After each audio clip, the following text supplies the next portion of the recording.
in this operator area. But when the modulator binds to the repressor protein, like it's ready to do here, okay, so when the modulator binds to the repressive protein, it actually inactivates the repressor, which means that the genes then can be transcribed and they can be turned on because the repressor is not up here in the way blocking the RNA polymerase. And so the modulator, which in this case would be lactose or allolactose, either one of these would be the modulator, again lactose or allolactose, and that allows then when those are present, so when allolactose or lactose are present, then the Lac Operon can be turned on because the repressor for it is shut down. And so if the Lac Operon is turned on, then the organism can now digest lactose.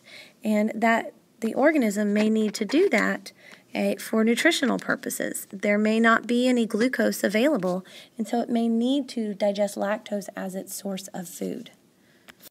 Okay, so here we can see what it would look like so this is when the operon is turned on, or turned off, excuse me.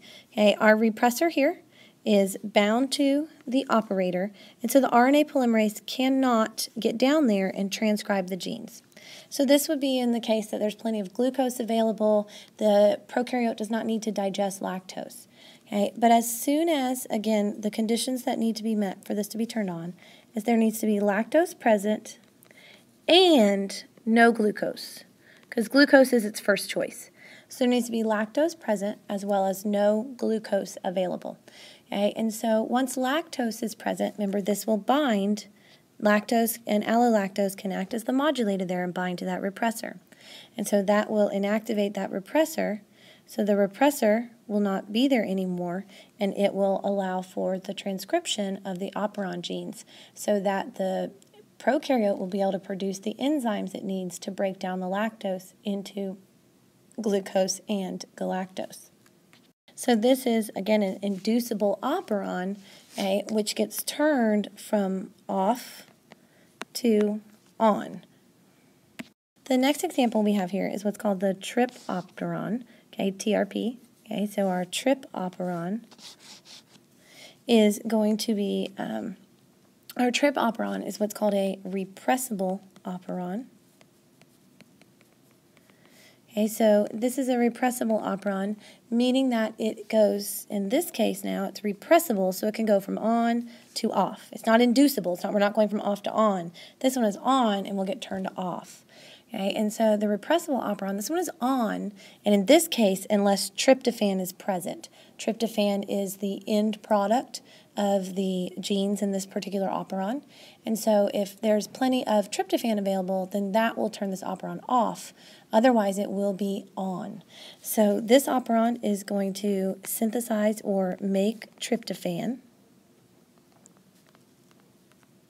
Okay, and when it synthesizes or makes the tryptophan, when there's no tryptophan available, the repressor is already inactive.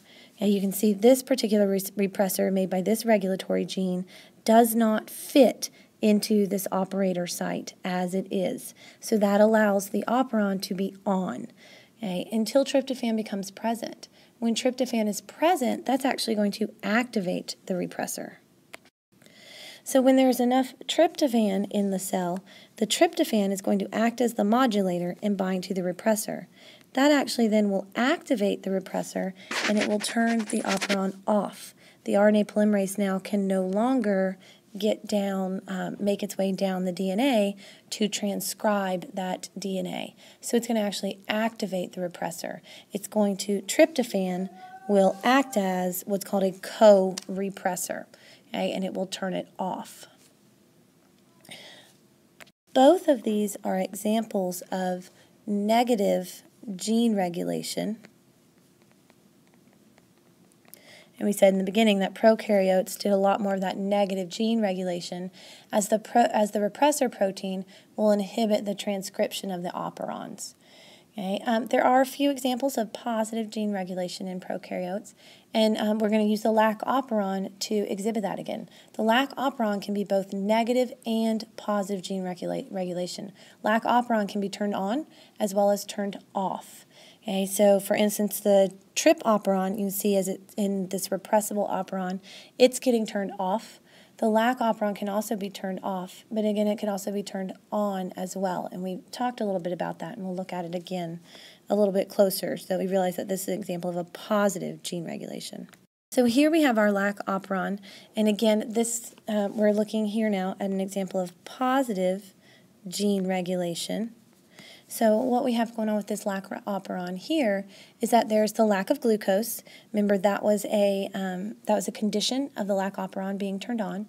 Okay, so I've got a decrease in our glucose levels in the cell, which is going to actually cause an accumulation of that cyclic AMP, CAMP. Do you remember that?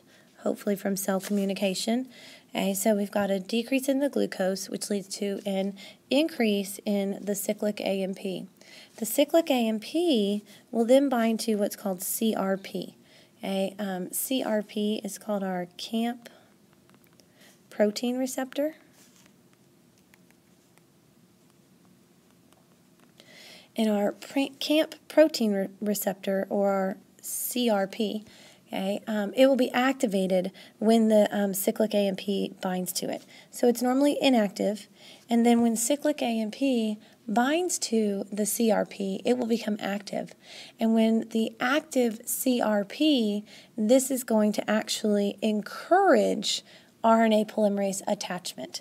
Okay, so active CRP, okay, is going to, it's an allosteric protein, so it will bind here near this promoter. You see the CRP binding site here? It binds near that promoter when it's active, and that actually encourages RNA polymerase attachment, okay, and its transcription. So it promotes and it turns the gene on when there's that decreased glucose, increased cyclic AMP. So now we have the active CRP. And that would be an example of positive gene regulation. So we'll be working with operons the next couple of days in class, some models and things like that to get you comfortable with these.